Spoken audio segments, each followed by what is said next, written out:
I never thought the happiest day of my son's life would become the most humiliating moment of mine. My name is Christy, and at 68 years old, I believed family meant everything. I had spent months planning, saving, and dreaming about Michael's wedding day. I'd given him my grandmother's pearl necklace for Amanda, contributed $15,000 toward the reception, and even helped choose the flowers. So when I arrived at the Phoenician Resort that sunny Saturday morning, in my best dress, clutching the gift I'd stayed up all night wrapping, I never imagined I'd be standing at the entrance, hearing the words that would shatter my world. But before we jump back in, tell us where you're tuning in from, and if this story touches you, make sure you're subscribed, because tomorrow I've saved something extra special for you.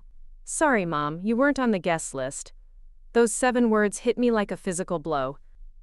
I stood there in the Arizona heat, watching other guests stream past me in their elegant attire, while my own son looked at me with cold, distant eyes as if I were a stranger who had wandered onto private property. The security guard shifted uncomfortably beside him, clearly waiting for direction. Amanda stood behind Michael, her white dress pristine and perfect, her expression unreadable behind designer sunglasses. The morning had started so differently. I woke up at 5:30 in my small apartment in Scottsdale, the same place I'd moved to after selling my family home to help Michael with his business venture 3 years ago. The money from that sale had been supposed to be my nest egg, my security for the golden years Robert and I had planned before cancer took him from me 5 years earlier. Instead, it had become Michael's startup capital, his down payment on the house in Tempe, his solution to every financial crisis that seemed to follow him like a shadow. I had pressed my navy blue dress carefully the night before, the one I'd bought specifically for this occasion. It wasn't expensive, but it was elegant, appropriate for the mother of the groom at what Amanda had described as the wedding of the century. I'd even splurged on professional hairstyling, something I hadn't done since Robert's funeral. Looking in the mirror that morning, I saw a woman who had aged gracefully, despite the hardships. Silver hair swept into an elegant updo, eyes still bright with the excitement of seeing her only child marry the woman he claimed to love. The drive to the resort took 45 minutes through Phoenix traffic. I hummed along to the radio, thinking about the speech I'd prepared in case they asked me to say a few words. I thought about the photos we'd take, the memories we'd create, how Amanda might finally see me as more than just an obstacle to her perfect life. For months, I'd felt the growing distance between us, the way conversations stopped when I entered a room, the way Michael's calls became shorter and less frequent. But today was supposed to be different. Today was supposed to bring us together as a family. I had arrived early, wanting to help with any last-minute preparations. The Phoenician Resort was magnificent, with its sprawling grounds and mountain views. Guests were already arriving, women in flowing dresses, and men in crisp suits. I recognized some faces from photos Michael had shown me. Amanda's family and friends, successful people with expensive cars and confident smiles. I felt a flutter of nervousness but pushed it down. This was my family too. I belonged here. That's when I saw Michael near the entrance, looking handsome in his black tuxedo, his dark hair perfectly styled. My heart swelled with maternal pride. My little boy, now 32 years old, successful in getting married. I approached with a smile, ready to embrace him, to tell him how proud his father would have been. "Michael, sweetheart, you look so handsome," I called out, my voice carrying across the courtyard. He turned, and instead of the warm smile I expected, his face hardened. Amanda appeared beside him as if she'd been waiting in the wings, her expression cold and calculating. Preparing and narrating this story took us a lot of time, so if you are enjoying it, subscribe to our channel, it means a lot to us. Now, back to the story. The security guard, a large man in a black suit, stepped forward slightly. It was then I realized this wasn't a coincidence. This was planned. "Mom, what are you doing here?" Michael's voice was flat, emotionless. The question confused me. "What do you mean? It's your wedding day." "Of course I'm here." Amanda whispered something in his ear, her hand possessive on his arm. He nodded, his jaw tightening. "Mom, I'm sorry, but you weren't invited." There must have been some misunderstanding. I felt the blood drain from my face. Not invited? Michael, I'm your mother. I helped pay for this wedding. I gave you grandmother's pearls for Amanda. We never asked you to do any of that. Amanda spoke for the first time, her voice crisp and clear. We specifically kept the guest list small and intimate. Family only. Family only. The words echoed in my head as I stared at my son, searching his face for any sign of the boy I'd raised, the child I'd sacrificed everything for. I am family, Michael. I'm your mother. Security can escort you off the property if needed, Amanda continued, her tone suggesting this was a reasonable solution to an awkward problem.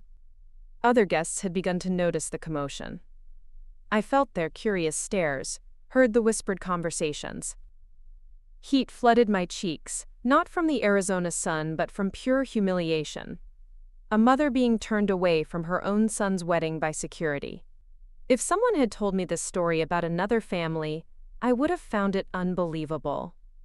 Michael, please, I tried one more time, my voice barely above a whisper. Can we talk privately for just a moment?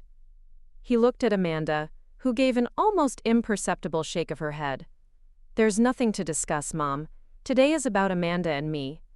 We need you to respect our wishes. I stood there for what felt like an eternity, but was probably only seconds, holding the expensive gift I'd bought them, wearing the dress I'd chosen so carefully, feeling smaller and more insignificant than I had ever felt in my life. The other guests continued to flow around us like water around a stone, their chatter and laughter a stark contrast to the silence that had fallen over our little group. I understand, I finally managed to say, though I understood nothing at all. I'll go. I turned and walked back toward the parking lot, my heels clicking against the stone pathway. Each step felt like walking through quicksand. Behind me, I could hear Amanda's bright laugh, the sound sharp and victorious. Michael said something I couldn't make out, but his tone was already lighter, relieved.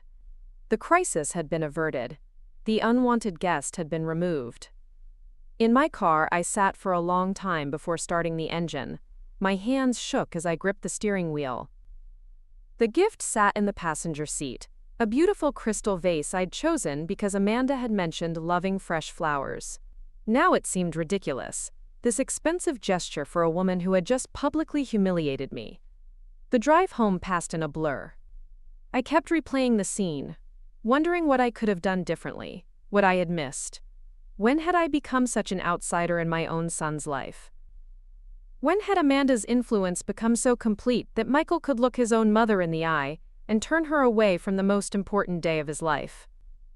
Back in my apartment, I sat on my small couch and stared at the walls. The silence was deafening. I thought about calling my sister Linda in Sedona, but what would I say? That I'd been kicked out of my own son's wedding like some uninvited party crasher? The shame felt too raw, too immediate. I'd given Michael everything. After his father died, I'd thrown myself into supporting his dreams. When he wanted to start his tech company, I'd sold the house Robert and I had spent 20 years paying off. When he needed a down payment for his place in Tempe, I'd given him my savings. When Amanda wanted an engagement ring that cost more than my car, I'd contributed to that too. I'd told myself it was what Robert would have wanted, that investing in our son's future was the right thing to do. But sitting there in my sparse apartment, furnished with the few pieces I'd kept after downsizing, I began to see things differently. Every financial contribution had come with promises of inclusion, of remaining part of the family. Michael had assured me that Amanda just needed time to warm up to me, that once they were married, things would be different. Instead, things had gotten worse. I remembered the last family dinner 3 months ago, the awkward tension when I'd mentioned expecting an invitation to the wedding. Amanda had smiled that tight smile of hers and said something about keeping things small and elegant. Michael had nodded along, avoiding my eyes. I'd assumed I was overthinking it, that of course I'd be invited. What mother wouldn't be invited to her son's wedding? The phone rang, jarring me from my thoughts. For a moment, my heart leaped, hoping it was Michael calling to apologize, to tell me there had been a terrible mistake. Instead, it was my neighbor, Mrs. Henderson, wondering if I'd like to join her for afternoon tea. I declined politely, claiming a headache, which wasn't entirely untrue. As evening approached, I found myself wondering about the wedding reception. Were they dancing now? Had Michael given a speech thanking his new in-laws, but failing to mention his mother? Was Amanda wearing my grandmother's pearls? The ones that had been in our family for 3 generations, the ones I'd given her as a gesture of acceptance and love? I tried to eat dinner but couldn't manage more than a few bites. The gift still sat on my kitchen table, wrapped in silver paper with a white bow. I'd written a card expressing my love and hopes for their future together. Now it seemed naive, sentimental. They clearly didn't want my love or my hopes. That night, I lay awake staring at the ceiling. The hurt was so deep it felt physical, like a weight pressing down on my chest. I thought about Robert, about how he would have handled this situation. He'd always been the diplomatic one, the peacemaker.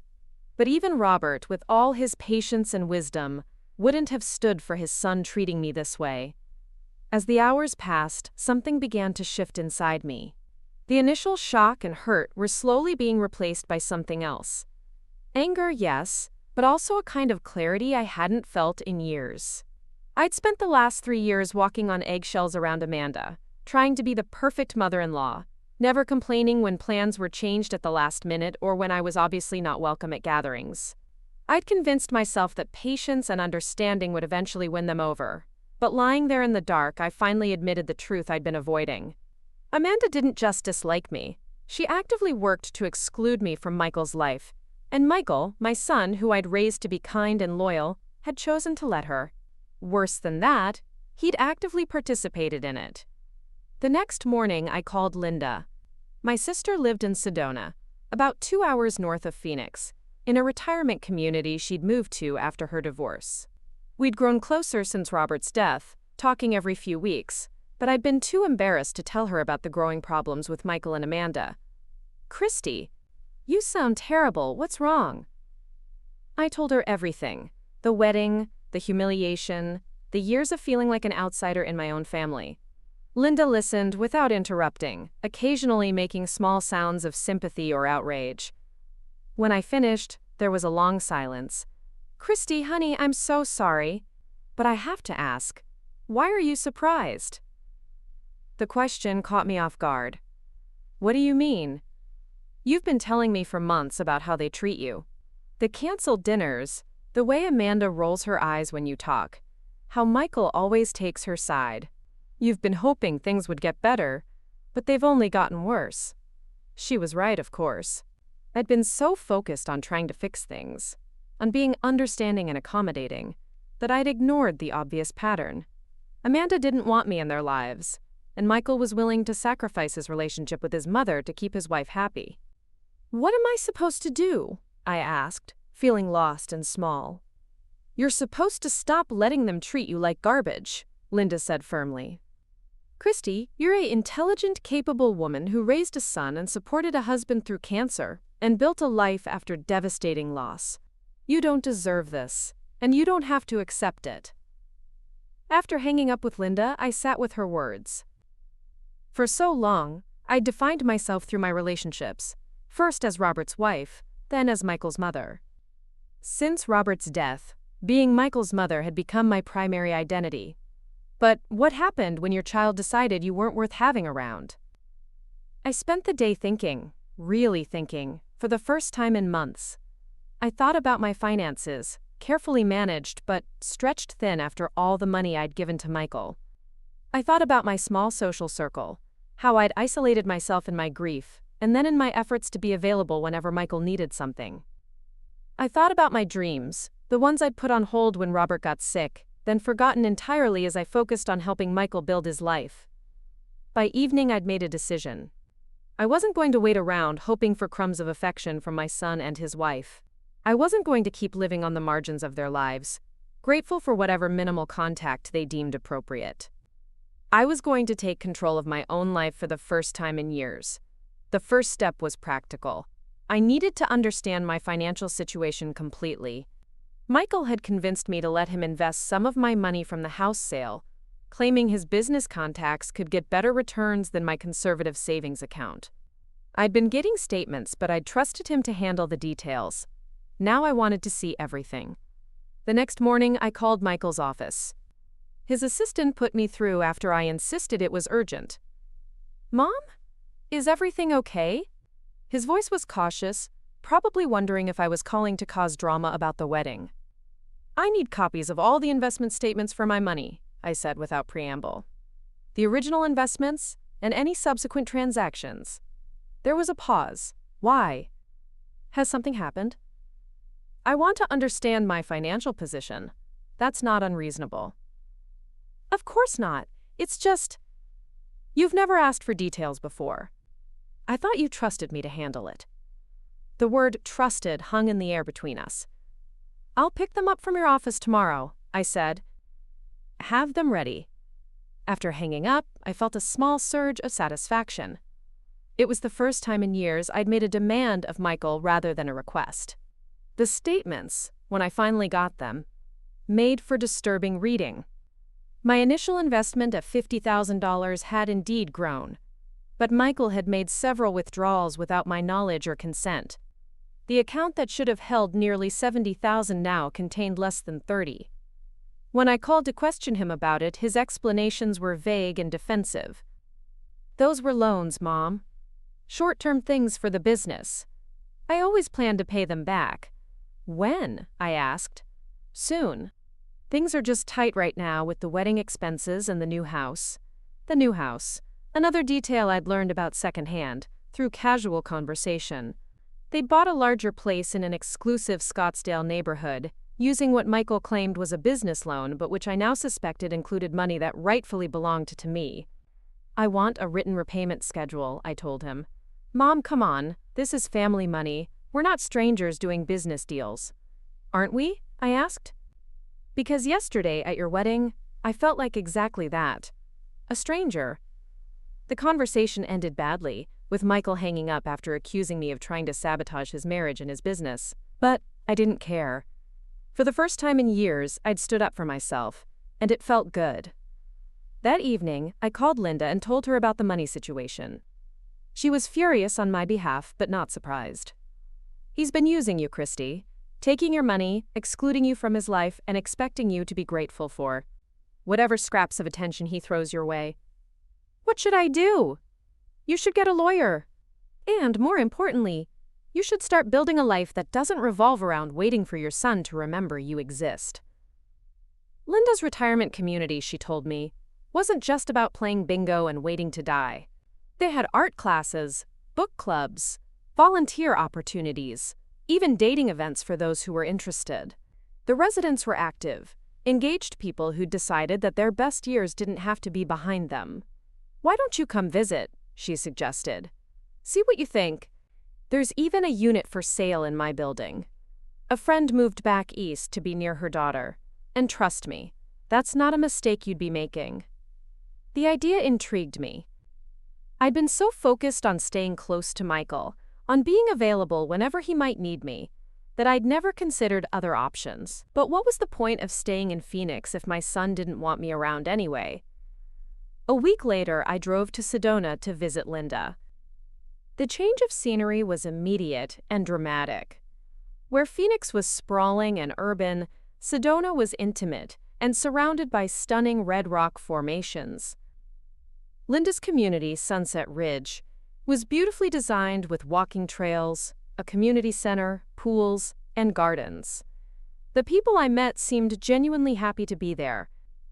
"It's not about giving up," Linda explained as we walked through the art studio where she'd been taking pottery classes. "It's about starting over. Most of us came here after major life changes. Divorce, death of a spouse, retirement, kids moving away. We're not hiding from life. We're embracing a new chapter of it." The available unit was a 2-bedroom cottage with a small garden and mountain views. It was more space than my current apartment and cost only slightly more, thanks to the reasonable housing prices outside the Phoenix metro area. More importantly, it felt like a place where I could build something new rather than constantly dealing with the ghosts of what I'd lost. "What about Michael?" I asked Linda that evening as we sat on her patio watching the sunset paint the rocks in shades of orange and red. "What about him?" Christy, you've spent 3 years trying to maintain a relationship with someone who doesn't want one. Maybe it's time to let him come to you, if and when he's ready. The idea was both terrifying and liberating. For so long, I'd seen myself as the one responsible for keeping our family together. But families were supposed to be mutual relationships, not one person desperately trying to hold on to another who kept pulling away. I stayed in Sedona for 3 days, and by the time I left, I'd made an offer on the cottage. It felt impulsive and scary and absolutely right. For the first time since Robert's death, I was making a decision based on what I wanted rather than what others expected of me. Michael called while I was driving back to Phoenix. The conversation was brief and unpleasant. He'd heard from someone that I was asking questions about real estate in Sedona, and he wanted to know what I was planning. "I'm moving," I told him simply. "Moving? Why? What about staying close to family?" The irony of his concern about family proximity, given recent events, wasn't lost on me. "What family, Michael? You made it clear at your wedding that I'm not part of your family." "That's not fair. The wedding was Amanda's day. She wanted it small and perfect. And apparently, that perfection required excluding your mother." There was a long pause. "Look, Mom, maybe we could have handled things better, but you have to understand Amanda's position. She's very particular about things, and she thought having too many people would make her nervous." "Too many people? Michael, I'm one person. Your mother. The woman who raised you and loved you and sacrificed everything to help you build your life." "Nobody asked you to sacrifice everything," he said, his voice sharp. "You made those choices." The words hit like a slap. I made those choices because I love you. Because I thought family meant supporting each other.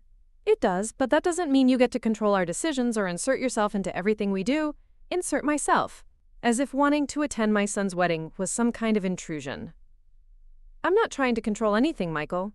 I just wanted to be part of your life. You are part of my life. Just because we don't do everything exactly the way you want, doesn't mean you're not important." But I was starting to realize that being important and being wanted were two very different things. Michael might acknowledge my importance in abstract terms, but his actions showed clearly that he didn't actually want me around.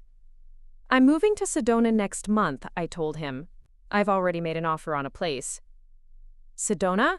Mom, that's 2 hours away." "Yes, it is. But since you don't seem to want me close by anyway, I thought I'd go somewhere I'm actually welcome." The conversation ended with Michael saying he'd call me back when I was being more reasonable. That was 2 weeks ago, and I hadn't heard from him since. The move happened quickly. I hired professionals to pack and transport my belongings, and within a month, I was settled into my new cottage in Sedona. The process of making the space my own was therapeutic. I hung pictures I'd kept in storage, bought plants for the garden, set up a reading nook by the window with the best mountain view. Linda introduced me to her friends, and I was surprised by how quickly I felt at home. These were people who'd lived full lives, who'd experienced loss and disappointment, and had decided to keep going anyway. They didn't treat me like a charity case or someone to be pitied. They were simply glad to have a new member of their community. I joined the book club and discovered I'd missed discussing literature with intelligent people. I signed up for a painting class and found I had a talent I'd never explored. I started volunteering at the local animal shelter and fell in love with a senior dog named Charlie, who'd been surrendered when his family moved and decided he was too much trouble to take along. Charlie came home with me after 2 weeks of volunteering, and suddenly my cottage felt complete. He was a golden retriever mix, gray around the muzzle but still energetic enough for daily walks on the trails around Sedona. Having him in my life reminded me of the simple pleasure of being needed and appreciated without drama or conditions. 3 months after my move, I received an unexpected call from Amanda. She'd never called me directly before, usually communicating through Michael when absolutely necessary. "Christy, I wanted to reach out about Thanksgiving.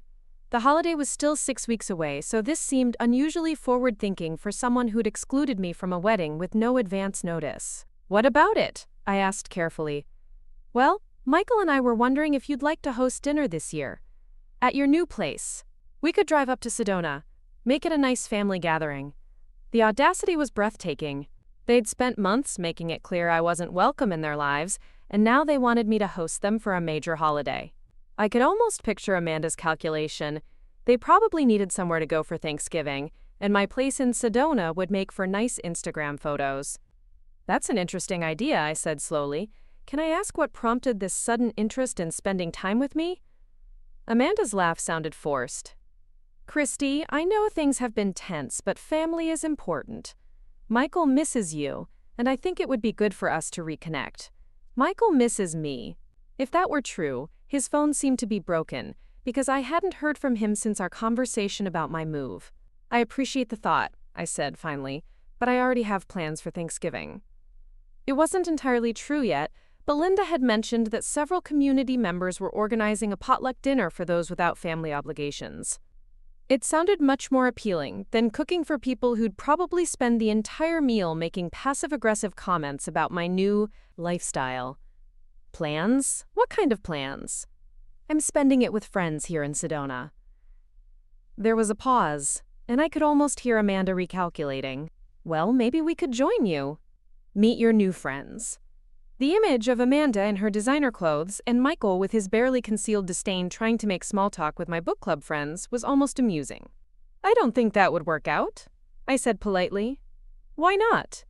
Because you've made it clear that you don't want me in your lives except when it's convenient for you, I thought. Because you excluded me from your wedding, and then expect me to welcome you into my new life like nothing happened. Because I'm finally learning to prioritize people who actually want to spend time with me. Because it's a small gathering, and I think it's best to keep it that way, I said instead. After hanging up, I realized something had fundamentally shifted. 6 months ago, I would have jumped at any opportunity to see Michael, even if it meant being treated poorly. I would have agreed to host Thanksgiving despite the obvious manipulation, telling myself it was a chance to rebuild our relationship. Now, I found I didn't want to spend my holiday walking on eggshells and being grateful for scraps of attention. I wanted to spend it with people who enjoyed my company, who'd chosen to include me in their lives because they valued me, not because they needed something from me. The Thanksgiving potluck was wonderful. 23 residents gathered in the community center, everyone bringing a dish and sharing stories. I brought my grandmother's sweet potato casserole, the same recipe I'd made for every Thanksgiving of Michael's childhood. Several people asked for the recipe, and I found myself promising to make it again for the Christmas gathering. During dinner, Linda's friend Margaret asked about my family, whether they'd be visiting for the holidays. I told her briefly about my son in Phoenix, that we were going through a difficult period. Margaret nodded understandingly. My daughter lives in Seattle, she said. We went through something similar a few years back. She wanted me to move there, live in their guest house, help with the grandchildren. When I said I preferred to stay independent, she accused me of not caring about family. What happened? I told her that caring about family didn't mean sacrificing my own happiness to make everyone else comfortable. It took about a year, but now we have a much better relationship. She respects my choices, and I respect hers. We see each other on our own terms instead of out of obligation. Her words stayed with me long after dinner ended. Maybe that's what I'd been missing. The understanding that love and respect had to go both ways. I'd been so focused on proving my love for Michael that I'd never insisted he show any respect for me in return. Christmas approached with no word from Phoenix. I sent Michael and Amanda a card with a photo of Charlie and me on a hiking trail, along with a brief note saying I hoped they were well. I didn't receive anything in return, which stung but didn't surprise me. Linda and I spent Christmas Day volunteering at a local soup kitchen, then came home for a quiet dinner with a few neighbors.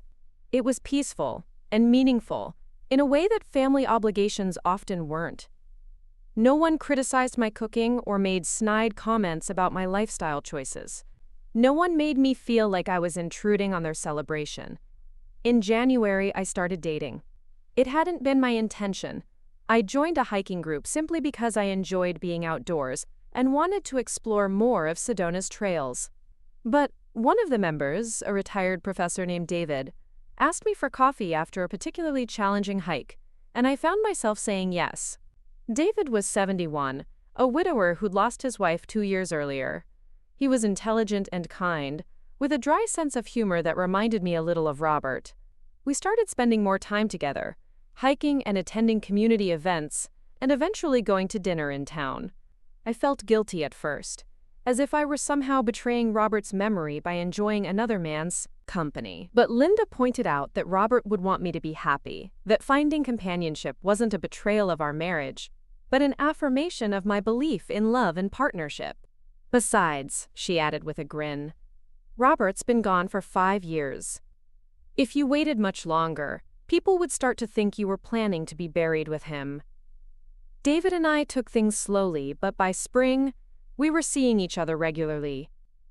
He understood my situation with Michael without judgment, having experienced his own family drama when his adult children initially disapproved of his decision to move to Sedona instead of staying close to them. They wanted me to be the same grieving widower forever, he told me one evening as we watched the sunset from my patio. They were comfortable with that version of me. When I started building a new life, it challenged their narrative about who I was supposed to be. How did you handle it? I kept living my life the way I wanted to live it. Eventually, they adjusted. Not everyone will be happy with your choices, Christy, but the only person who has to live with them is you. It was good advice, and I tried to follow it. When Michael finally called in April, 8 months after I'd moved to Sedona, I listened to his complaints about my choices without defending or explaining myself. Mom, I've been hearing strange things. Mrs. Henderson said you're dating someone. Is that true? Yes, it is. Don't you think it's a little soon? Dad hasn't been gone that long. Your father has been gone for 5 years, Michael. And what I do with my personal life isn't really your concern, especially since you've made it clear you don't want to be involved in my life anyway. That's not true. Of course I want to be involved, you're my mother. Then act like it, I said simply. You haven't called me since I moved. You didn't invite me to your wedding. You took my money without permission and then got angry when I asked about it. Those aren't the actions of someone who wants me in their life. There was a long silence. When Michael spoke again, his voice was defensive. Amanda and I have been busy getting settled. And the money thing, I told you I'd pay that back. When? Soon. Look, Mom, I called because we want to visit. Come see your new place, meet your friends. The conversation felt familiar. Michael reaching out when he needed something, then expecting me to be grateful for the contact. But I no longer felt the desperate relief I once would have felt at his attention. I'm not sure that's a good idea right now, I said. Why not? Because I don't think you're ready to respect the life I've built here. You're already criticizing my choices, and you haven't even seen them yet. I'm not criticizing. I'm just concerned. Your concern would be more credible if you'd shown any interest in my well-being over the past year.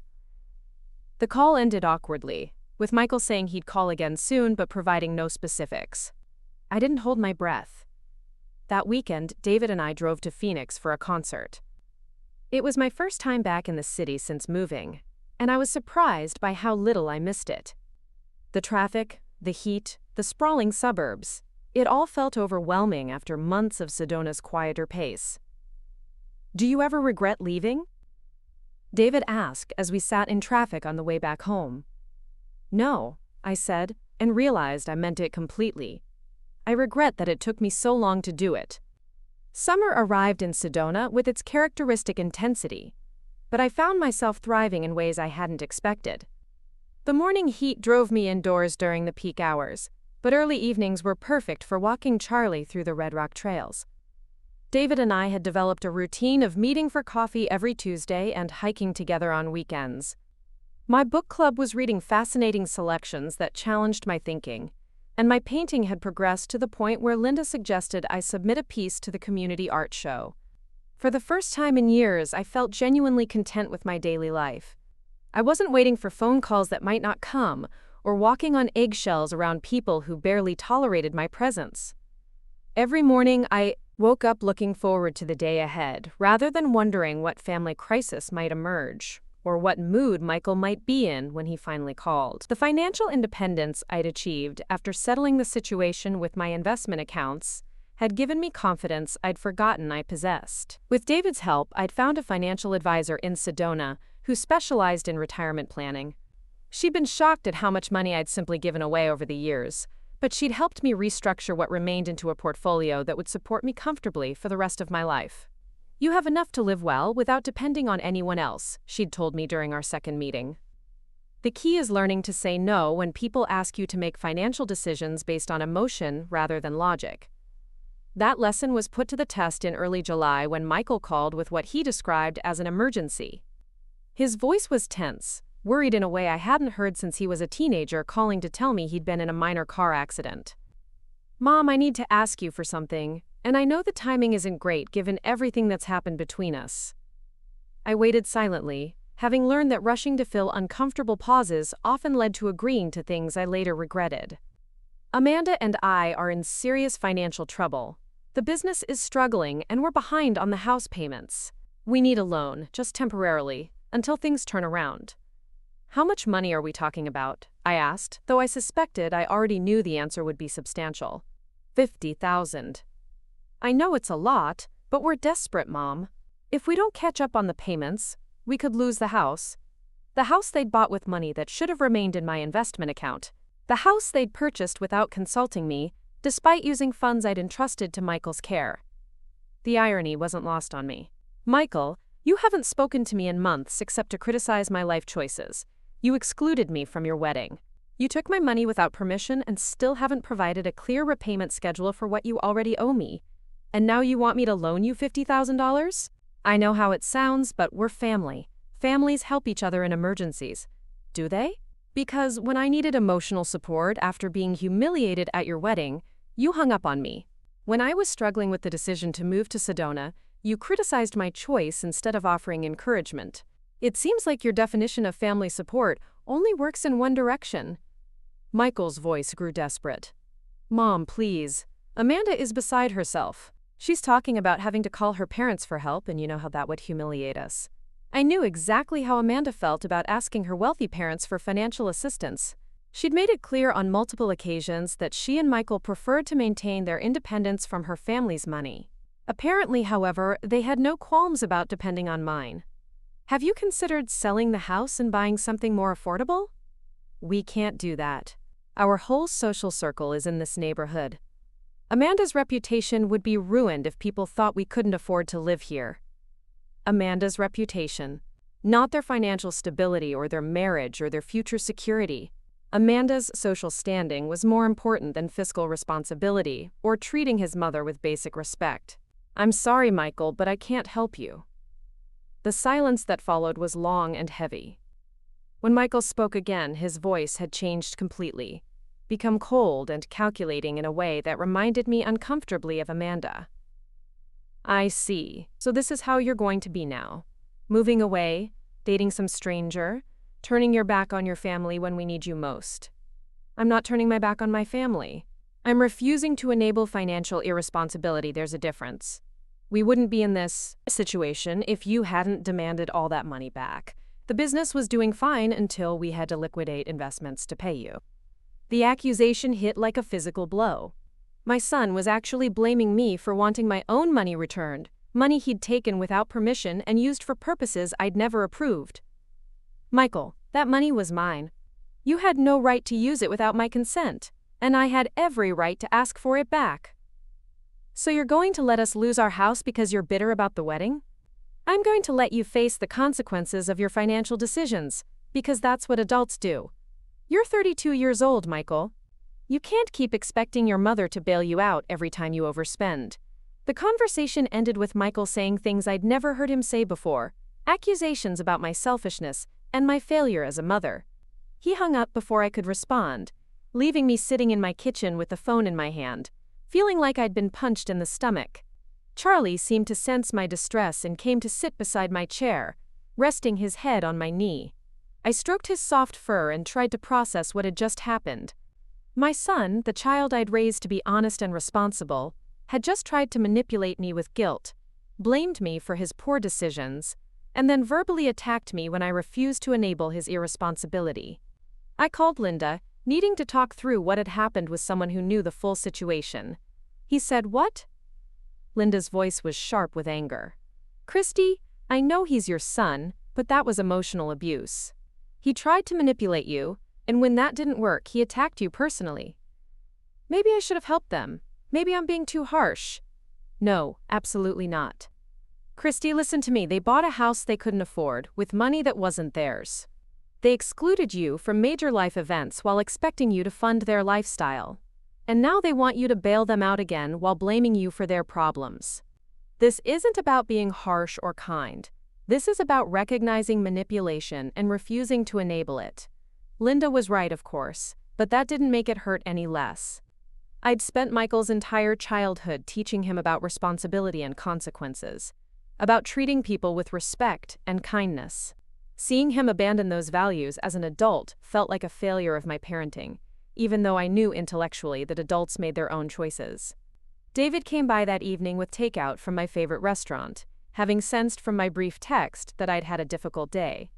Over dinner, I told him about Michael's call and my response. "You did the right thing," he said firmly. "It couldn't have been easy, but you did exactly what you should have done. It doesn't feel right. It feels like I'm abandoning him." Christy, there's a difference between abandoning someone and refusing to enable their poor decisions. If Michael loses his house, it won't be because you refuse to help. It will be because he and Amanda made financial commitments they couldn't honor. But I have the money. I could help them. You could also set yourself on fire to keep them warm, but that doesn't make it a good idea. The question isn't whether you have the money. The question is whether giving it to them would actually help them in the long run, or just delay the inevitable while teaching them that there are no consequences for their actions. David's practical wisdom helped put things in perspective. I'd been so focused on my emotional response that I'd lost sight of the bigger picture. Enabling Michael's financial irresponsibility wouldn't solve his problems.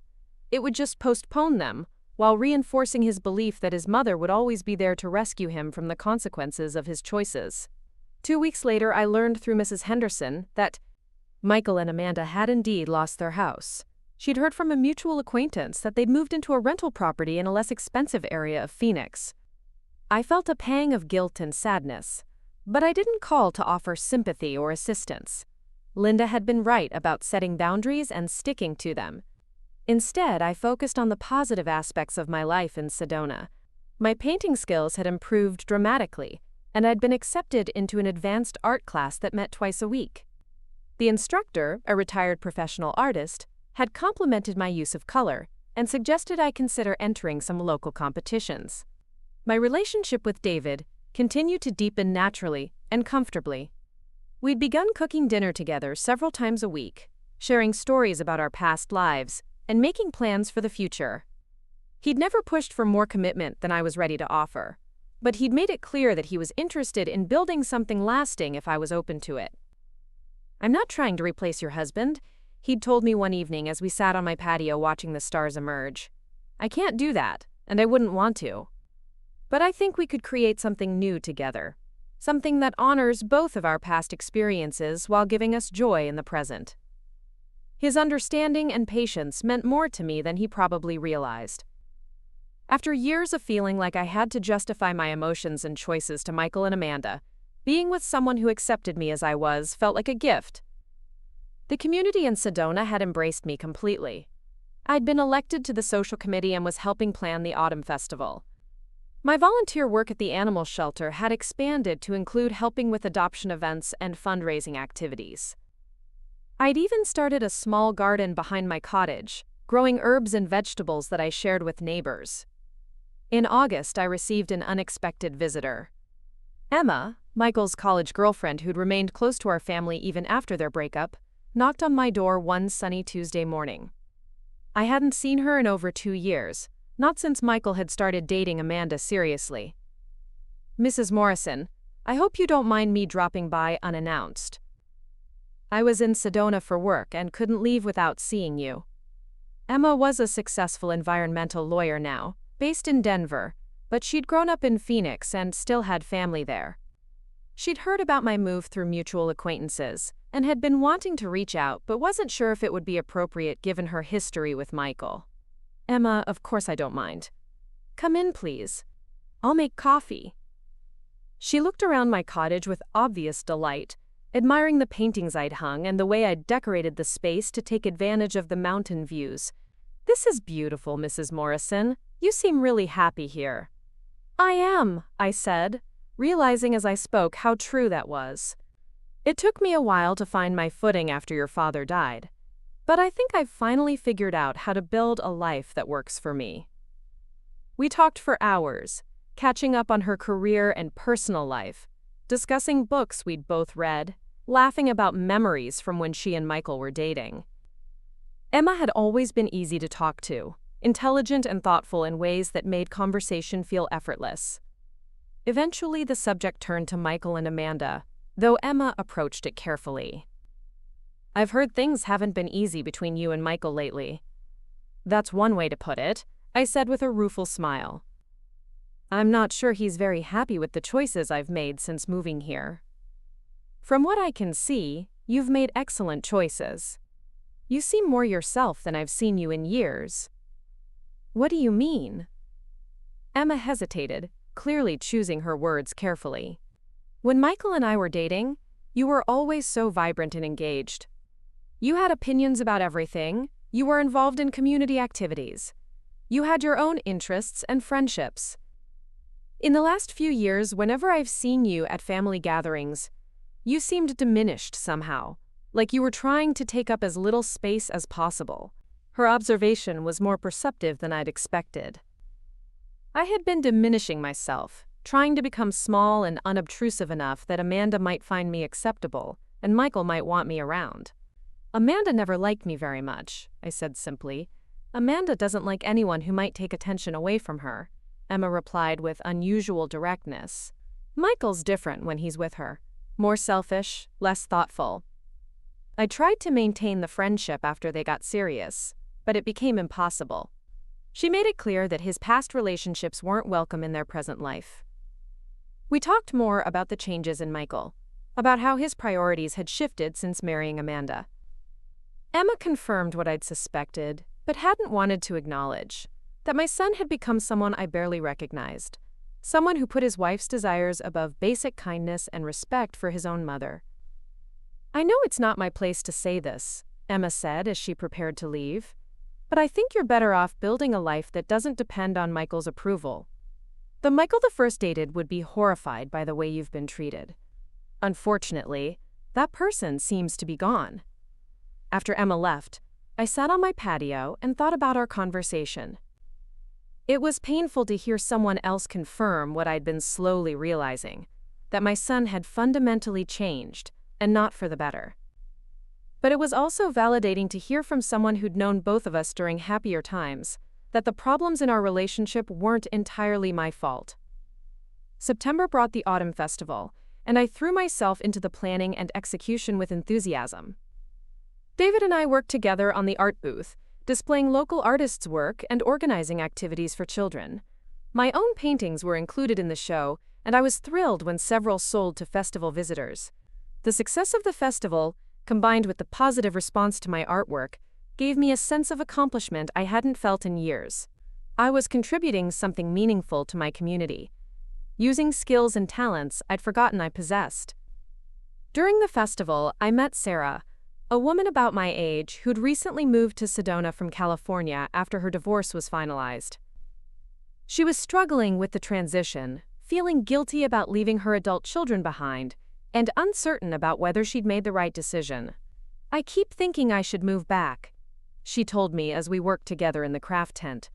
"My daughter calls crying about how I abandoned the family, and my son barely speaks to me anymore. Maybe I'm being selfish, choosing my own happiness over their feelings." Her situation reminded me so much of my own that I found myself sharing my story about Michael and the wedding, about the financial manipulation and emotional blackmail, about my decision to move to Sedona despite his disapproval. "How do you know you made the right choice?" Sarah asked. "Because I'm happy," I said simply. "For the first time in years, I wake up looking forward to the day ahead. I have friends who value my company, activities that challenge and fulfill me, and a sense of purpose that isn't dependent on other people's approval. My son may not like my choices, but they're my choices to make." Sarah listened intently, asking thoughtful questions about how I'd handled the guilt and the fear of being alone. By the end of our conversation, she seemed more confident about her decision to stay in Sedona and build a new life. "Thank you," she said as we finished packing up the craft supplies. I needed to hear from someone who'd been through something similar, that it was possible to come out the other side stronger. Helping Sarah process her own family drama made me realize how much I'd grown since leaving Phoenix. A year ago, I would have been the one seeking reassurance and validation. Now I was in a position to offer support and perspective to someone else going through a similar struggle. October brought unexpected news from Phoenix. Mrs. Henderson called to tell me that Michael and Amanda were getting divorced. Apparently, the financial pressures had put too much strain on their marriage, and Amanda had filed for separation after finding out that Michael had been hiding additional debts from her. She moved back in with her parents, Mrs. Henderson reported, with barely concealed satisfaction. Word is that she's claiming Michael misrepresented his financial situation when they got married. I felt a complex mix of emotions hearing this news. There was some vindication in learning that the perfect marriage that had been more important than including me in the wedding had fallen apart so quickly. But there was also genuine sadness for Michael, who was probably devastated by the failure of the relationship he'd prioritized above all others. I waited for him to call, expecting that the end of his marriage might prompt some reflection on his choices and his treatment of his family. But weeks passed without any contact from Phoenix. According to Mrs. Henderson's updates, Michael had moved into a small apartment and was struggling to rebuild both his business and his personal life. Part of me wanted to reach out, to offer comfort and support during what was undoubtedly a difficult time. But the larger part of me recognized that rushing to rescue Michael from the consequences of his choices wouldn't help either of us. He needed to learn to solve his own problems, and I needed to maintain the boundaries I'd worked so hard to establish. Instead, I focused on my own life and the relationships that brought me joy. David and I had begun talking about the possibility of moving in together, perhaps finding a larger place that could accommodate both of our belongings and give us each private space when needed. The idea excited rather than frightened me, which I took as a positive sign. My art had continued to improve, and I'd been accepted into a juried show in Flagstaff. The painting I'd submitted was a landscape of the Red Rocks at sunset, but with an unusual perspective that made the familiar scene feel fresh and dynamic. The acceptance letter made me feel proud in a way I hadn't experienced since my teaching days.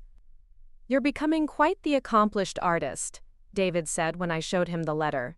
"Maybe it's time to start thinking about this as more than just a hobby." The suggestion intrigued me.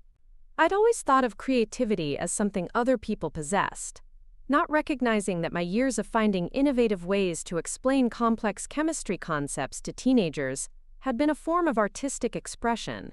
Now, with time and encouragement, I was discovering visual talents I'd never had the opportunity to explore. As November approached, I realized I'd been living in Sedona for over a year. The anniversary prompted reflection on how much my life had changed since that humiliating day at the Phoenician resort. I'd gone from being a desperate, dependent woman willing to accept any crumbs of affection from her family to someone who'd built a fulfilling, independent life surrounded by people who valued and respected her. The transformation hadn't been easy or quick, but it had been worth every difficult moment. I'd learned that family relationships based on obligation and guilt weren't actually relationships at all, just transactions disguised as love. I discovered that starting over at 68 wasn't just possible, but potentially the beginning of the best chapter of my life. Most importantly, I'd reclaimed my sense of self-worth. I was no longer Christy Morrison, the woman who'd been excluded from her son's wedding. I was Christy Morrison, the artist, the volunteer, the community member, the partner to a wonderful man who chose to be with me because he enjoyed my company, not because he needed something from me. The phone calls from Phoenix had stopped completely, but I no longer waited for them with anxiety or desperate hope. If Michael eventually decided he wanted a relationship with his mother, it would have to be on terms of mutual respect and genuine affection. I was no longer willing to accept anything less, and I was finally confident enough in my own worth to maintain that standard. Christmas season in Sedona brought a magical quality to the Red Rocks. with occasional dustings of snow creating stunning contrasts against the crimson landscape. I found myself genuinely excited about the holidays for the first time in years, not because of family obligations or expectations, but because I was surrounded by people who genuinely wanted to celebrate together. David and I had decided to host a holiday party at my cottage, combining our social circles and creating new traditions. Linda helped me plan the menu, suggesting dishes that would be impressive but manageable for a woman who was still getting comfortable entertaining in her small space. We decided on a progressive dinner format, with appetizers at my place, main course at David's larger home, and dessert back at mine for the cozier atmosphere. The guest list included 12 people, all individuals who had become important parts of my Sedona life. There was Margaret from the book club, who always brought thoughtful insights to our discussions. Tom and Patricia, the couple who ran the hiking group and had become dear friends. Several neighbors from my complex who had welcomed me warmly from my first week in town. The art instructor who had encouraged my creative development and become both mentor and friend.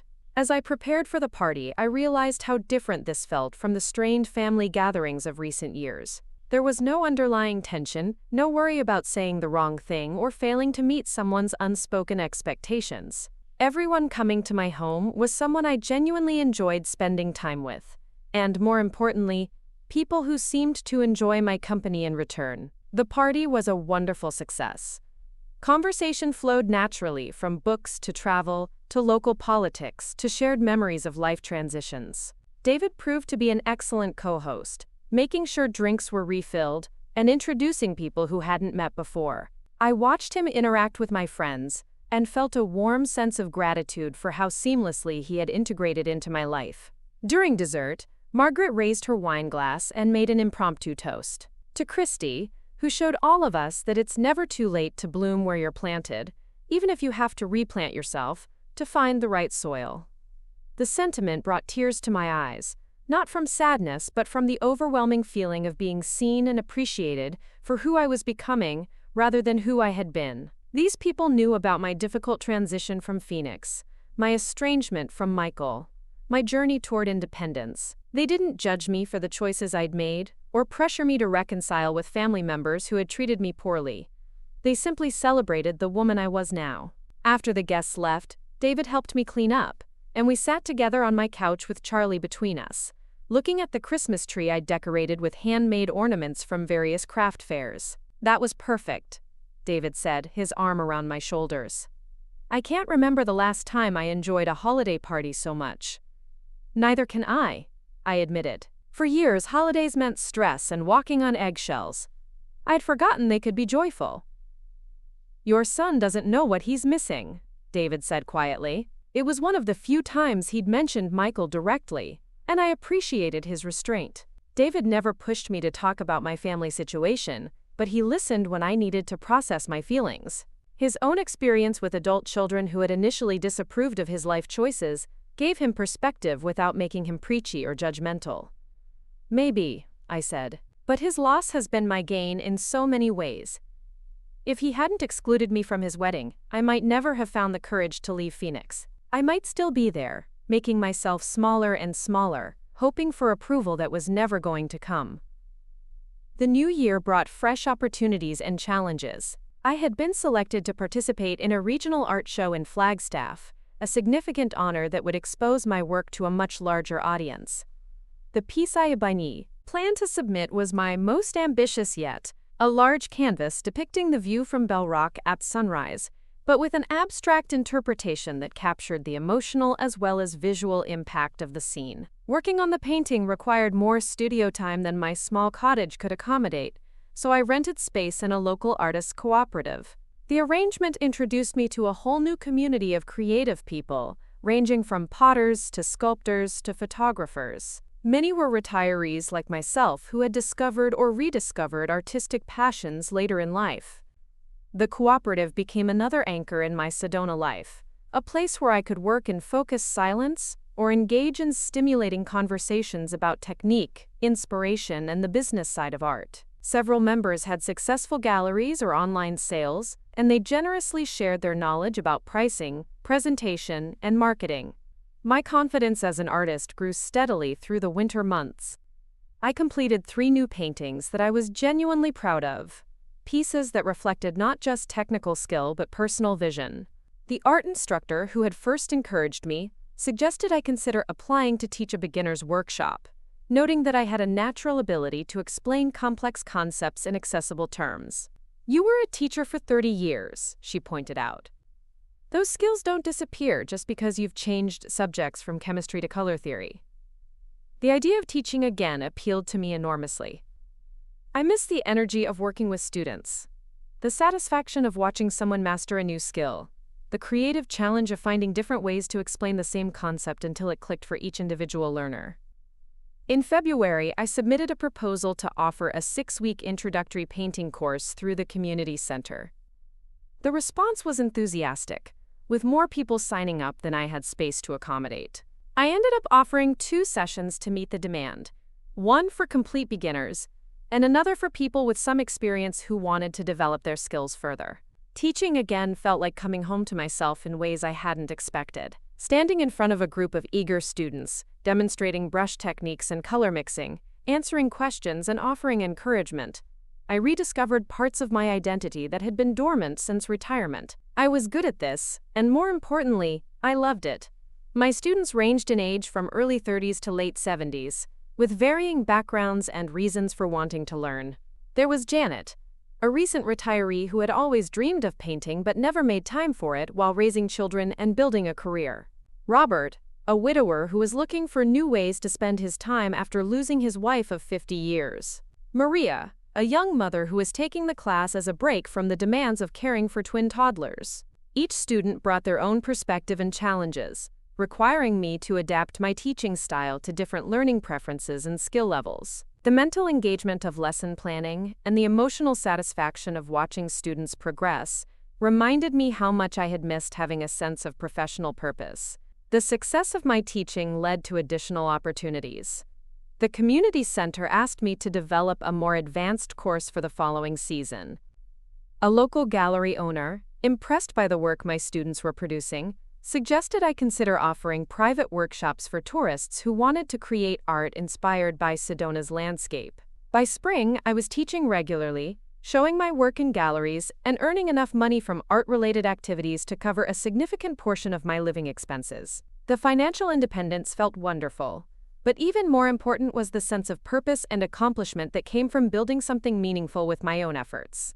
David and I had grown closer throughout the winter months, spending most evenings together and taking weekend trips to explore other parts of Arizona.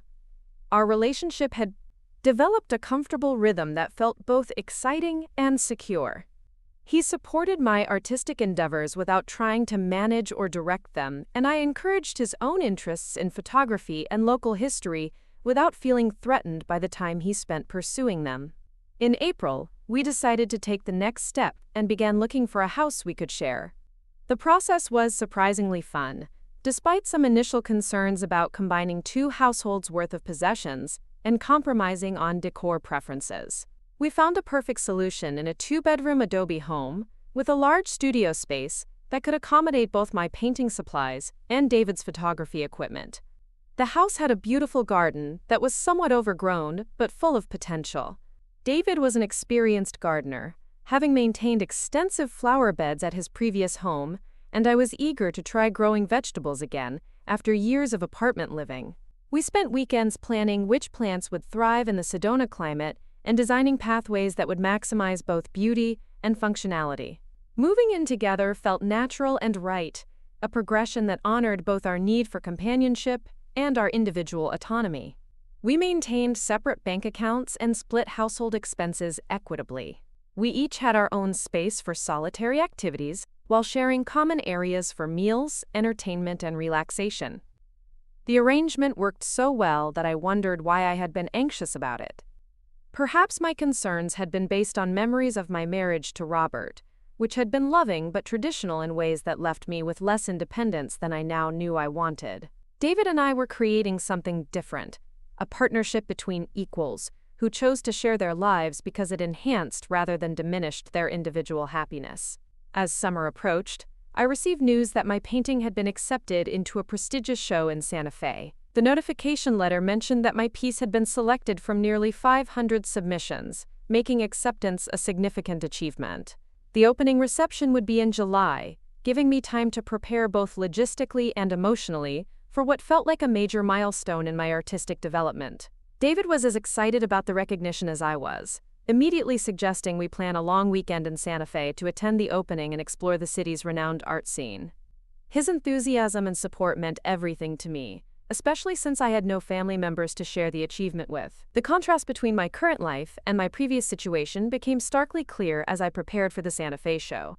A year and a half ago, any success of mine would have been minimized or ignored by Michael and Amanda, who seemed to view my interests and accomplishments as irrelevant to their busy, important lives. Now I was surrounded by people who celebrated my victories and offered practical help in achieving my goals. Linda volunteered to drive with us to Santa Fe, wanting to support me at the opening and curious to see my work displayed alongside other established artists. Margaret and several other book club members planned to make the drive specifically to attend the reception. Tom and Patricia offered to take care of Charlie while we were away, treating the responsibility as an honor rather than an inconvenience. This network of supportive relationships had developed naturally over the months since my move to Sedona, but I didn't take it for granted. These friendships were based on mutual respect and genuine affection, qualities that had been missing from my relationship with Michael and Amanda even before our final rupture. The week before the Santa Fe trip, I received an unexpected phone call from Emma, Michael's former girlfriend who had visited me the previous summer. She was calling from Phoenix, where she was visiting her family, and wondered if she could drive up to see me again. "I have some news about Michael that I thought you might want to hear directly rather than through gossip," she said. "But I also just want to see you again. Our conversation last year meant a lot to me, and I've been thinking about you often." I invited her for lunch the following day, curious about what news she might have, but also genuinely pleased at the prospect of seeing her again. Emma had always been one of my favorite people in Michael's life, someone whose intelligence and kindness had made me hope she and my son might build a lasting relationship. She arrived looking professional and confident in a way that suggested her career was flourishing. Over sandwiches on my patio, she caught me up on her work with environmental law and her recent engagement to a colleague in Denver. "I wanted you to be among the first to know," she said, showing me a beautiful but understated ring. "James and I are planning a small ceremony in the mountains this fall, just immediate family and very close friends. I hope you'll consider coming." The invitation surprised and touched me. Emma was creating the kind of wedding celebration that honored the people who mattered most to her, rather than bowing to social expectations or family pressure. The contrast with Michael and Amanda's elaborate exclusionary event was impossible to ignore. "I would be honored to attend," I told her sincerely. "Thank you for thinking of me." "You've always been important to me," Emma said simply. "The fact that Michael can't see your value doesn't change mine." Eventually, our conversation turned to the news she had mentioned on the phone. Michael, she told me, had been struggling since his divorce, both financially and emotionally. His business had failed completely, forcing him to take a job with a consulting firm at a salary much lower than what he had been accustomed to earning. "He's been asking mutual friends about you," Emma said carefully, "wanting to know how you're doing, whether you're happy in Sedona, if you ever mention him." "What do you tell them?" "That you seem happier and more fulfilled than I've ever seen you, and that you've built a wonderful life that doesn't appear to have much room for people who don't treat you well." I appreciated Emma's loyalty and her direct way of communicating. She wasn't trying to manipulate me into feeling sorry for Michael or pressuring me to reach out to him. She was simply sharing information and letting me decide what, if anything, to do with it. "Do you think he's learned anything from losing everything?" I asked. Emma considered the question seriously before answering. "I think he's learned that actions have consequences, but I'm not sure he's connected his treatment of you to his current problems. He seems to see them as separate issues, rather than part of a pattern of selfishness and poor judgment." Her assessment confirmed my instinct that Michael wasn't ready for the kind of honest, respectful relationship I would require. Personal growth required not just experiencing consequences, but understanding the connection between choices and outcomes. Until Michael could acknowledge his role in destroying our relationship, any attempt at reconciliation would likely repeat the same destructive patterns. The Santa Fe art show opening exceeded all my expectations. Walking into the gallery and seeing my painting prominently displayed among works by established artists felt surreal and deeply validating. The piece looked even better in the professional lighting than it had in my studio, the colors more vibrant and the composition more powerful than I had dared hope. David stood beside me as I stared at my work on the gallery wall, his hand warm and steady on my shoulder. "I'm so proud of you," he whispered. "This is incredible, Christy." Linda and the friends who had made the drive from Sedona gathered around us, their excitement palpable. Margaret took dozens of photos of me standing next to the painting, insisting that this was a moment that needed to be documented thoroughly. The attention felt overwhelming but wonderful, so different from the years when my achievements were minimized or ignored. The opening reception drew a sophisticated crowd of collectors, artists, and art enthusiasts.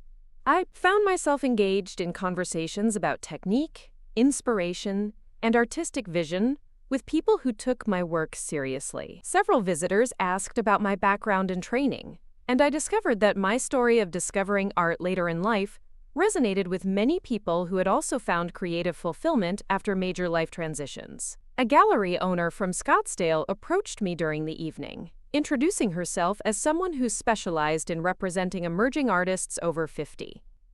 She studied my painting carefully, asking thoughtful questions about my process and other works I had completed. "I'd be interested in seeing more of your portfolio," she said, handing me her business card. "I think there's a market for your perspective and style. Would you be open to discussing representation?" The possibility of gallery representation felt like a dream I hadn't even dared to have. Professional validation at this level suggested that my art had moved beyond hobby status into something that could be taken seriously by the art world. The conversation left me feeling dizzy with possibility and pride. Over dinner at a restaurant recommended by the gallery curator, David, Linda, and I celebrated not just the opening but the entire journey that had brought me to this moment. 18 months earlier, I had been a woman whose primary identity was being someone's unwanted mother. Now I was an artist whose work was being exhibited alongside established professionals, someone building a career based on talent and vision rather than obligation and desperation. "Robert would be so proud," Linda said, raising her wine glass. "He always said you had hidden talents that would surprise everyone someday." The mention of my late husband brought bittersweet emotions. Robert had encouraged my creativity in small ways throughout our marriage, praising my flower arrangements and the way I decorated our home for holidays. He would have been thrilled to see me pursuing art seriously and achieving recognition for my efforts. The weekend in Santa Fe also gave David and me time to explore the city's renowned art scene together. We visited galleries and museums, attended a Pueblo pottery demonstration, and hiked in the surrounding hills. The trip felt like a second honeymoon despite the fact that we weren't married, a celebration of both my artistic achievement and our deepening relationship. On the drive back to Sedona, I reflected on how much my life had changed since the humiliating day at Michael's wedding. That experience, devastating as it had been, had catalyzed a transformation I never could have imagined. The pain of rejection had forced me to examine my relationships and priorities, ultimately leading me to discover strength and talents I hadn't known I possessed. August brought intense heat to Arizona, but also exciting developments in my artistic career. The Scottsdale Gallery owner, true to her word, had reviewed my portfolio and offered to represent several of my pieces. My first solo show was scheduled for October, timed to coincide with the busy winter season when visitors flocked to Arizona to escape colder climates. Preparing for a solo exhibition required producing enough high-quality work to fill the gallery space, a challenging but exhilarating prospect. I threw myself into painting with renewed energy, working in my studio for hours each day and experimenting with new techniques and subjects. David often brought me lunch and sat quietly nearby while I worked, understanding instinctively when I needed companionship and when I needed solitude. The physical and mental demands of intensive creative work reminded me of the best aspects of my teaching career. There was the same sense of flow when everything came together perfectly, the same frustration when progress seemed impossible, and the same deep satisfaction when breakthrough moments occurred. I was using different skills now, but the underlying experience of professional dedication felt familiar and fulfilling. My teaching responsibilities continued alongside my studio work, providing both income and emotional balance. The students in my advanced class had progressed remarkably, several of them producing work that was sophisticated enough for local exhibitions. Watching their development reminded me daily why I had loved teaching, and reinforced my belief that learning never truly ended, regardless of age or circumstances. One of my students, a woman named Carol, who had started painting after her husband's death, showed particular promise. Her landscapes captured the emotional essence of the desert in ways that went beyond mere representation. During one class, she approached me privately to express gratitude for my teaching and support. "I was so lost after James died," she told me. "Coming to your classes gave me something to focus on besides grief. But more than that, you've helped me discover a part of myself I never knew existed. I'm not the same person I was 6 months ago." Carol's words reminded me of my own transformation and the ripple effects of personal growth. By finding the courage to change my own life, I had inadvertently created opportunities to help others navigate their own transitions. The teaching role I had fallen into felt increasingly meaningful as I recognized its impact on students who were grappling with loss, retirement, and identity questions similar to those I had faced. September brought news that would test the emotional equilibrium I had worked so hard to achieve. Mrs. Henderson called with information she had gathered from mutual acquaintances in Phoenix. Michael had apparently been asking about me more frequently, telling people he missed his mother and regretted the way things had ended between us. "He's been having a hard time since the divorce," Mrs. Henderson reported. "Living in that tiny apartment, working for someone else instead of running his own business. Word is that he's been drinking too much and seems depressed most of the time." The news stirred up complicated feelings. I thought I had resolved. Despite everything that had happened, Michael was still my son, and hearing about his struggles activated maternal instincts that were difficult to ignore. Part of me wanted to reach out, to offer comfort and support during what was obviously a difficult period in his life. But the larger part of me recognized that rushing to rescue Michael from the consequences of his choices would undo all the progress both of us had made toward healthier boundaries. His current problems were the direct result of decisions he had made as an adult, prioritizing his wife's demands over basic respect for his mother, using my money without permission, and refusing to acknowledge the hurt he had caused. I discussed the situation with David, who listened without offering immediate advice. His own experience with adult children who had initially disapproved of his life choices gave him perspective on the delicate balance between parental love and personal boundaries. "What does your gut tell you?" he asked finally. "That I want to help him, but not at the cost of my own well-being. That he needs to take responsibility for his choices before we can have a healthy relationship. That rushing in to fix his problems would just repeat the same patterns that got us into trouble before." "Those sound like wise instincts," David said. "The hardest part of loving someone is sometimes knowing when not to help them." I decided to wait and see if Michael would reach out directly rather than through intermediaries and gossip. If he truly wanted to repair our relationship, he would need to make the effort himself and demonstrate that he understood his role in its destruction. Anything less would likely lead to more disappointment and hurt for both of us. The waiting period proved to be productive rather than anxious. My focus remained on preparing for the October gallery show, which required completing 6 additional paintings to fill the exhibition space adequately. The deadline pressure brought out the best in my work, pushing me to take creative risks and experiment with bolder compositions and color palettes. David proved to be an invaluable sounding board during this intensive creative period. His background in photography gave him a sophisticated understanding of visual composition, and his honest feedback helped me refine pieces that weren't quite working. More importantly, his unwavering belief in my abilities sustained me through moments of doubt and creative frustration. "You have a unique voice as an artist," he told me one evening as we reviewed the paintings I had completed. "Your work captures something essential about this landscape that goes beyond what most people see. That's not something that can be taught. It comes from who you are as a person." His words meant more to me than professional recognition or sales figures. David saw not just what I had accomplished, but who I was becoming, and his appreciation felt like the deepest form of love and understanding I had ever experienced. Late September brought the first cool nights of autumn, a relief after the intense summer heat. The changing season reminded me that I had been in Sedona for nearly 2 years, long enough for the desert landscape to feel like home rather than a temporary refuge. The red rocks that had initially seemed alien and intimidating now provided daily inspiration and comfort. During a morning hike with Charlie, I reflected on the profound changes in my life since leaving Phoenix. The woman who had been humiliated at her son's wedding felt like someone I had known in another lifetime.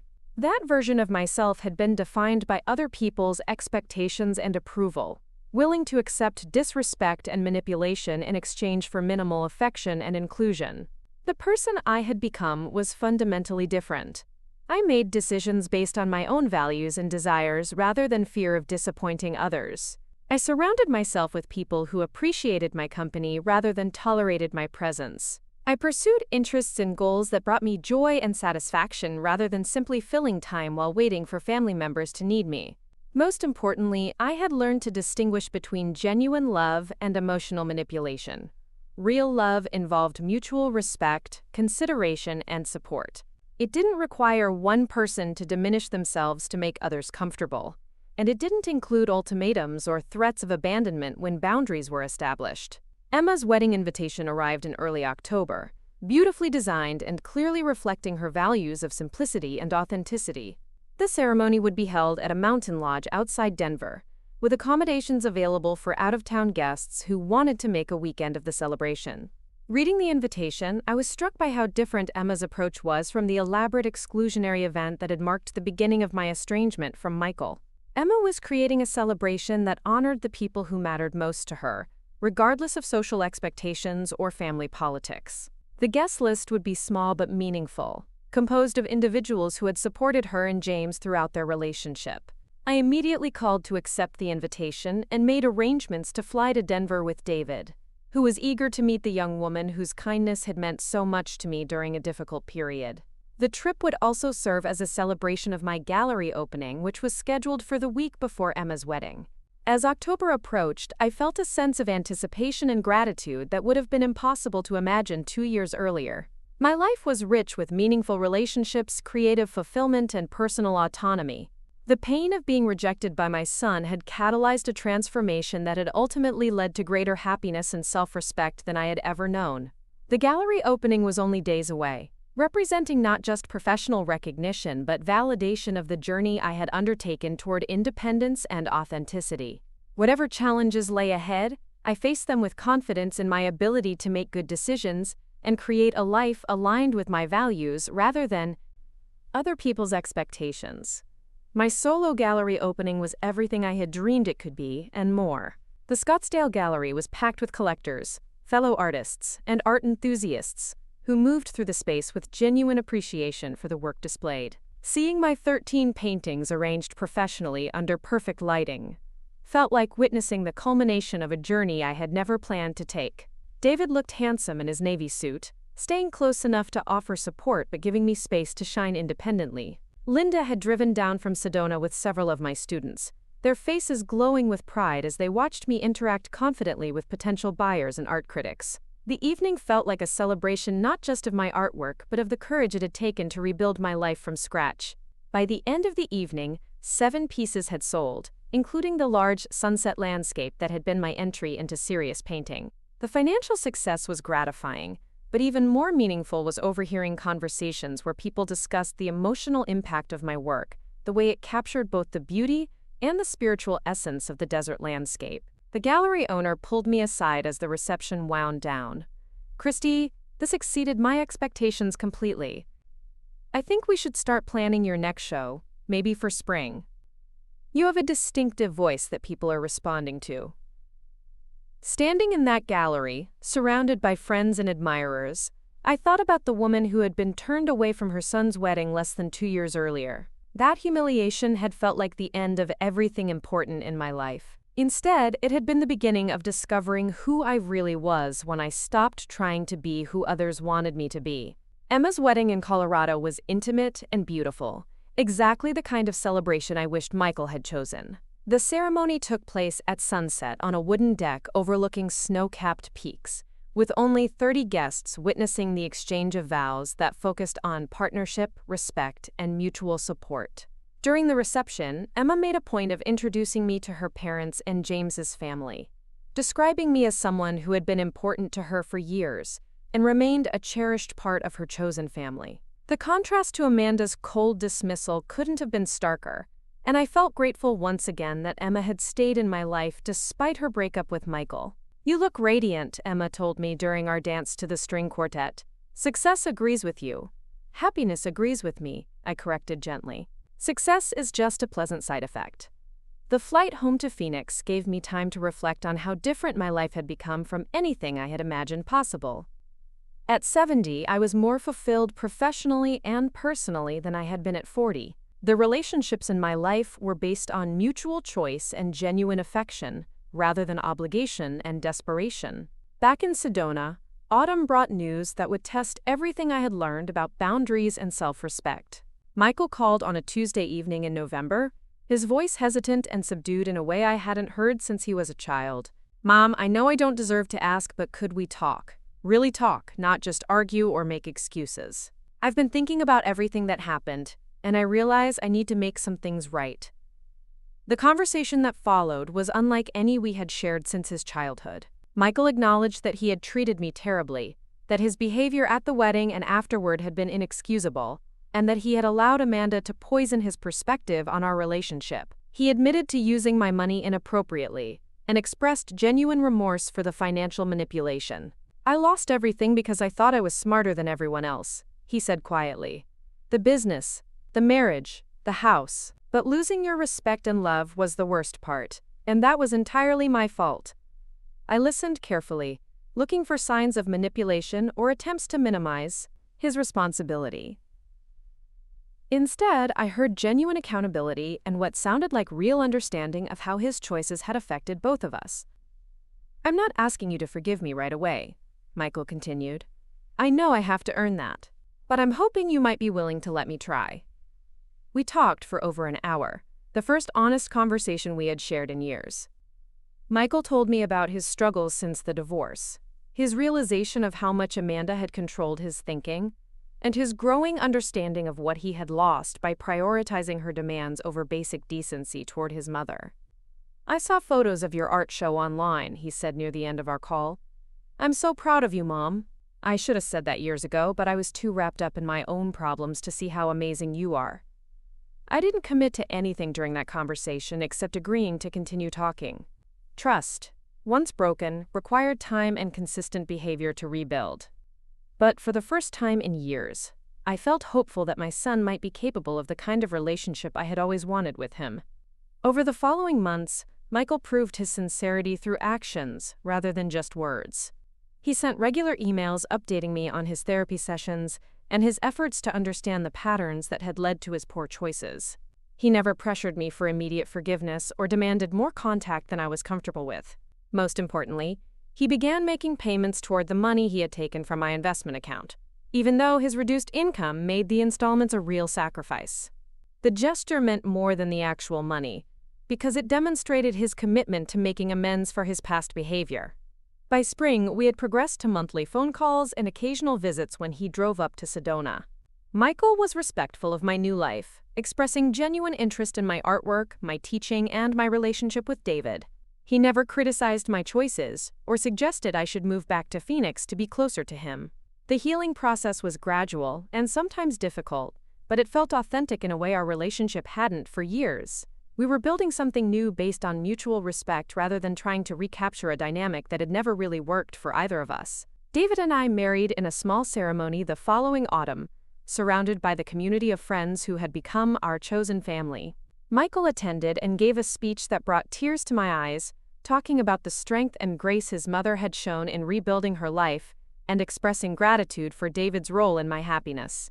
"My mother taught me many things when I was growing up," Michael said to the assembled guests, "but the most important lesson she taught me was recent, and it was this: it's never too late to become the person you were meant to be." She showed me that through her own courage and transformation. Standing there in my wedding dress at 72, surrounded by people who loved and celebrated me, I thought about the journey that had brought me to this moment.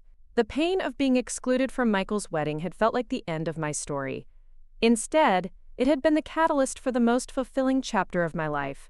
I had learned that family relationships built on obligation and guilt weren't relationships at all, that it was possible to start over at any age if you had the courage to stop accepting the unacceptable, that respect had to be mutual to be meaningful, and that love without respect was just emotional manipulation disguised as affection. Most importantly, I had discovered that my worth wasn't determined by other people's ability to see it.